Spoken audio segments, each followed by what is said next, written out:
ये तो हम जानते हैं कि जीएम काउंटर के सामने अगर कोई सोर्स पड़ा हुआ है, यानी कोई रेडियो एक्टिव सोर्स पड़ा हुआ है, तो जीएम काउंटर इस सोर्स से आने वाली अल्फा या बीटा रेडिएशंस को काउंट करता है या डिटेक्ट करता है। और इसका पता हमें कैसे चलता है? इस जीएम काउंटर की स्क्रीन से। लेकिन क्या आप ये जानते हैं कि अगर इस सोर्स को हटा दिया जाए तो जीएम काउंटर फिर भी रेडिएशंस को डिटेक्ट कर रहा होता है? ये कौन सी रेडिएशंस है? ये रेडिएशंस, याद रखें, ये रेडिएशंस हमारे एनवायरनमेंट में है जो मुसलसल हमारी बॉडी के ऊपर फॉल कर रही हैं, और इसी तरह ये जीएम काउंटर के अंदर भी गई और जीएम काउंटर ने इनको डिटेक्ट किया। इन रेडिएशंस को बोलते हैं बैकग्राउंड रेडिएशंस। यही आज हमारा टॉपिक है। मैं हूं आपका फिजिक्स टीचर तलहा उबैद और हमारा टॉपिक है radiation exposure, lecture number 16, chapter number 21 का। रेडिएशन एक्सपोजर से क्या मुराद है? यानी आज के लेक्चर में हम ये देखेंगे कि हमारी बॉडी कितनी एक्सपोज्ड है रेडिएशन की तरफ, या हमारे ऊपर रेडिएशंस का एक्सपोजर कितना है, यानी कितनी ज्यादा तरह की रेडिएशन हमारी बॉडी पे फॉल कर रही है। इनसे बचने का क्या तरीका हो सकता है, या इस रेडिएशन लेवल को कम करने के लिए हमें क्या कुछ करना चाहिए।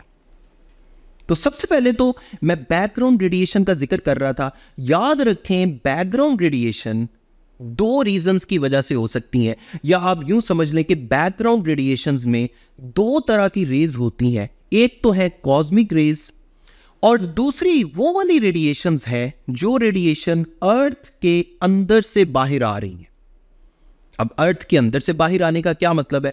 यानी हम ये तो जानते हैं कि अर्थ के सरफेस के नीचे, यानी अर्थ के क्रस्ट में बहुत सारे रेडियो एक्टिव सब्सटेंसेस हैं जिनके अंदर से रेडिएशंस निकल रही हैं नेचुरल रेडियो एक्टिविटी की वजह से, और वो अर्थ से बाहर आ रही हैं मुसलसल।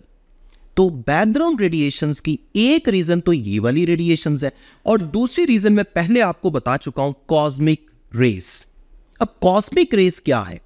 कॉस्मिक रेज के अंदर कुछ चार्ज्ड पार्टिकल्स होते हैं, यानी ये चार्ज्ड पार्टिकल्स की रेडिएशंस भी हो सकती हैं, और इनके अंदर इलेक्ट्रोमैग्नेटिक रेडिएशंस भी हो सकती हैं।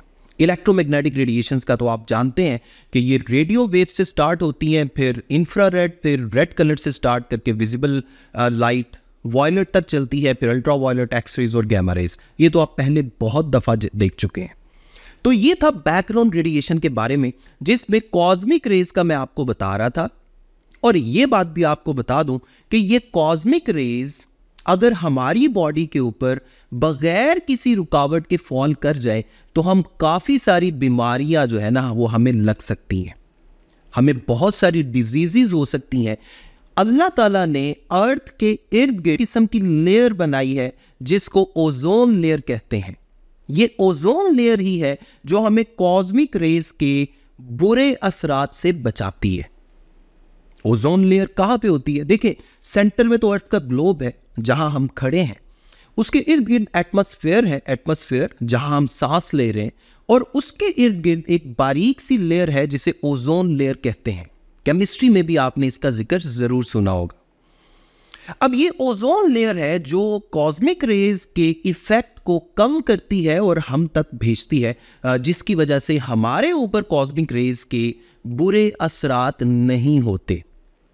लेकिन अर्थ के ग्लोब पे कुछ ऐसे एरियाज हैं जिनके ऊपर ओजोन लेयर की जो थिकनेस है वो कम होती जा रही है, और इस थिकनेस के कम होने की वजह से, यानी ओजोन लेयर के डेप्लीट होने की वजह से, कॉस्मिक रेज की फिल्ट्रेशन उतनी प्रॉपर नहीं हो पाती जितनी होनी चाहिए।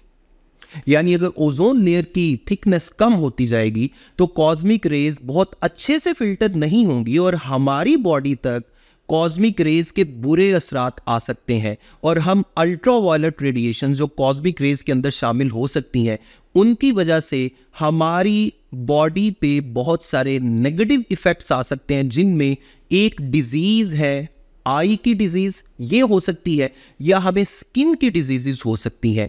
इसलिए ओजोन लेयर की जो डिप्लीशन है इससे हमें बचना चाहिए। अब ये ओजोन लेयर की डिप्लीशन क्यों होती है?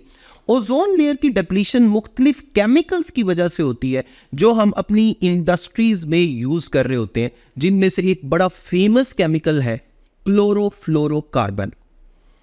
ओजोन लेयर की डिप्लीशन या उसकी थिकनेस में जो कमी हो रही है या ओजोन लेयर का ख़त्म जो हो जाना है उस एरिया में, उसकी रीज़न क्या है? CFC यानी क्लोरोफ्लोरोकार्बन। और ये केमिकल हम मुख्तलिफ इंडस्ट्रीज़ में यूज़ करते हैं, जिसमें रेफ्रिजरेशन है, इसके अलावा एरोसोल स्प्रे है, इसके अलावा प्लास्टिक फोम इंडस्ट्री है जिसमें ये काफ़ी ज़्यादा केमिकल यूज़ किया जाता है। इसका मतलब ये हुआ कि अगर हम ओजोन लेयर से की थिकनेस को कम होने से बचाना चाहते हैं तो हमें इस केमिकल से अवॉइड करना पड़ेगा जितना ज़्यादा हम कर सकते हैं।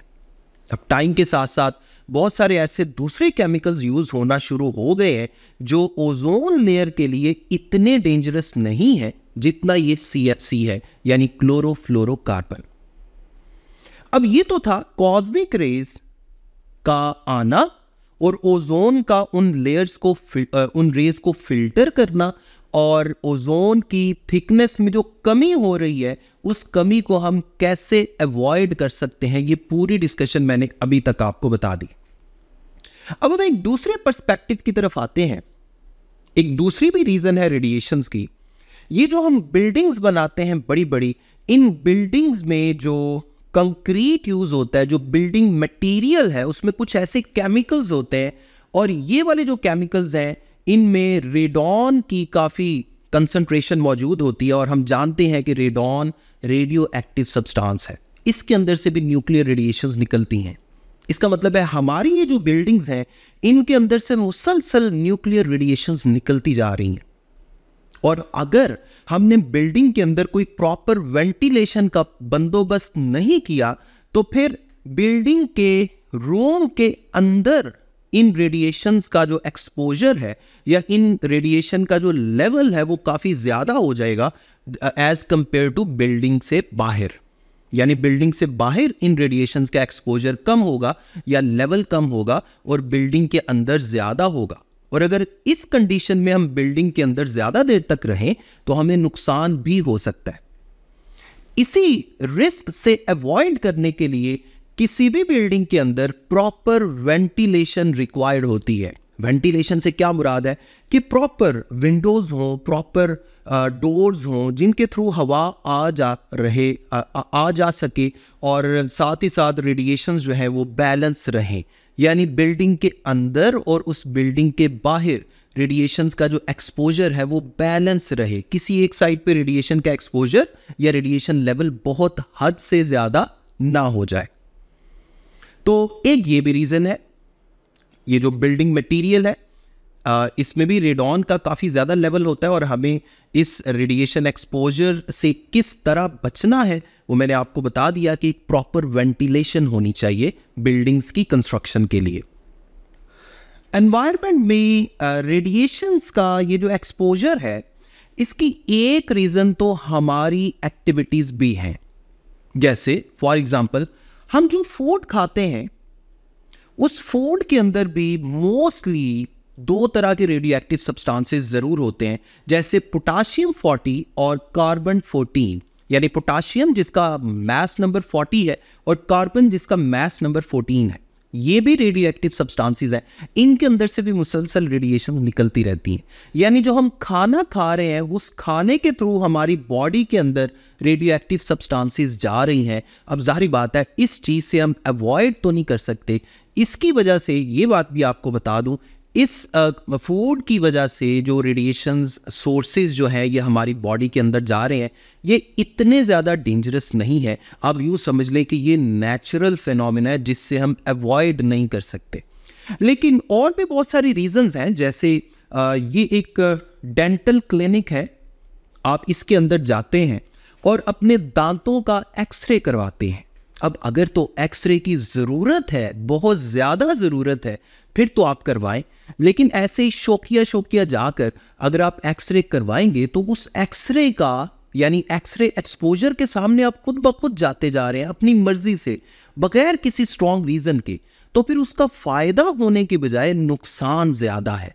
इसी तरह आप किसी हॉस्पिटल में जाते हैं और चेस्ट का एक्सरे करवाते हैं बगैर किसी सॉलिड रीज़न के, तो इसका भी फ़ायदा कम और नुकसान ज़्यादा है, क्योंकि हम जानते हैं एक्सरेज जो हैं ये आयोनाइजिंग रेडिएशंस हैं, और किसी भी तरह की आयोनाइजिंग रेडिएशंस के सामने जाना, अपने आप को एक्सपोज करना, ये बेवकूफ़ी ही हो सकती है। इसलिए कहा जाता है कि जब तक बहुत ज़्यादा शिद्दत से ज़रूरत ना हो तब तक एक्सरे नहीं करवाना चाहिए, एक्सरे एक्सपोजर नहीं लेना चाहिए।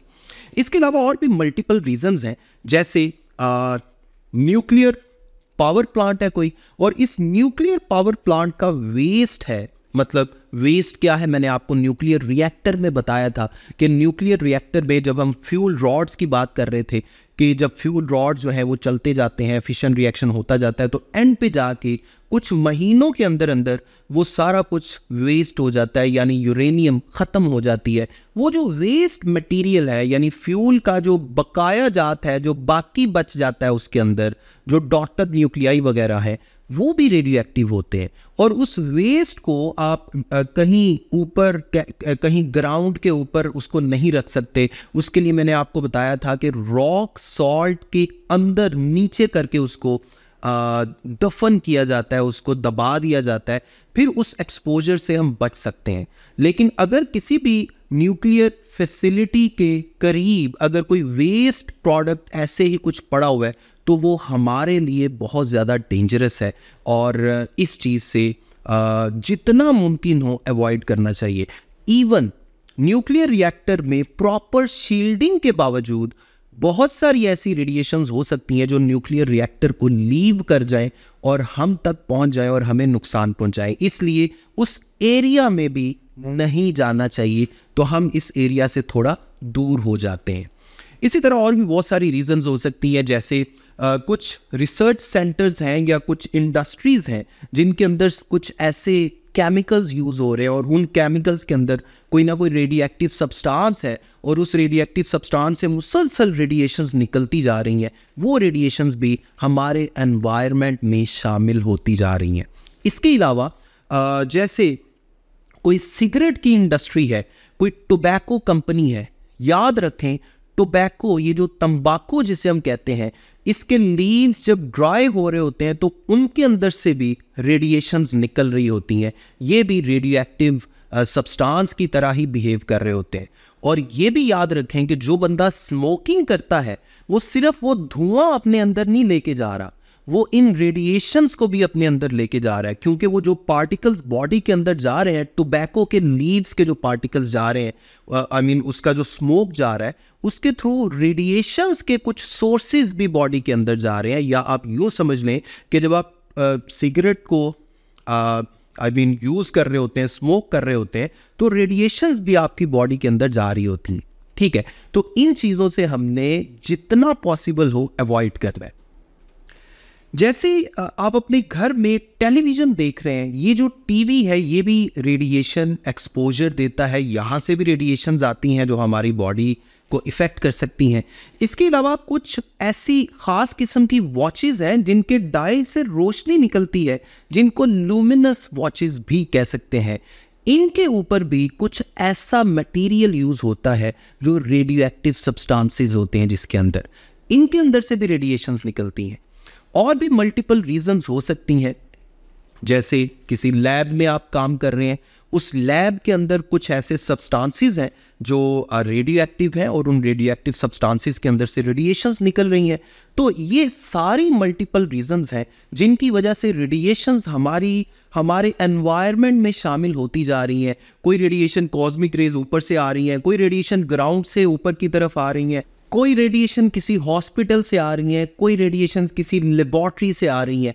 तो आप यूँ समझ लें कि हम रेडिएशंस के अंदर घिरे हुए हैं, हमें रेडिएशंस ने घेरा डाला हुआ है और हम इससे बच नहीं सकते। हाँ, एक काम हो सकता है कि जो नेचुरल सोर्सेज है रेडिएशंस के, उनसे हम अवॉइड तो नहीं कर सकते। जैसे मैंने आपको फूड की एग्जांपल दी, जैसे कॉस्मिक रेज हैं, जैसे ज़मीन के अंदर से जो रेडिएशंस आ रही हैं, इनसे आप अवॉइड तो नहीं कर सकते, लेकिन आप रेडिएशन के लेवल को कम से कम अपने ऊपर फॉल करवा सकते हैं। यानी आप जितना कम एक्सपोज होंगे रेडिएशंस की तरफ, उतना ही बेटर है। यानी लो लेवल रेडिएशन जो है वो हमारे लिए ज़्यादा डेंजरस या नुकसानदेह नहीं है, क्योंकि अल्लाह ताला ने हमें इस अर्थ पे बनाया है। अल्लाह ताला को पता था कि ये सारी रेडिएशंस नेचुरली यहाँ एग्जिस्ट कर रही हैं, तो हमारी बॉडी के अंदर इम्यूनिटी जो है वो उसके मुताबिक बनाई गई है। लेकिन अगर हद से ज़्यादा रेडिएशन के लेवल में आप रहेंगे, ज़्यादा एक्सपोज होंगे रेडिएशंस की तरफ, तो उसका बहरहाल नुकसान है। बहुत सारी डिजीज़ हैं जो हमें मिल सकती हैं। यानी अननेसेसरी आप रेडिएशंस की तरफ ना जाएं, अननेसेसरी एक्सपोजर ना ले रेडिएशन का। जैसे लैब में बगैर किसी एहतियात के ना जाएं। इसके अलावा आप न्यूक्लियर फैसिलिटीज़ के करीब ना जाएं। इसके अलावा अननेसेसरी एक्सरे ना करवाएं। तो ये था आज का लेक्चर। उम्मीद है आपको समझ आ गई होगी। अगले लेक्चर तक अपना ख्याल रखें, मुझे अपनी दुआ में याद रखें। अल्लाह हाफिज़।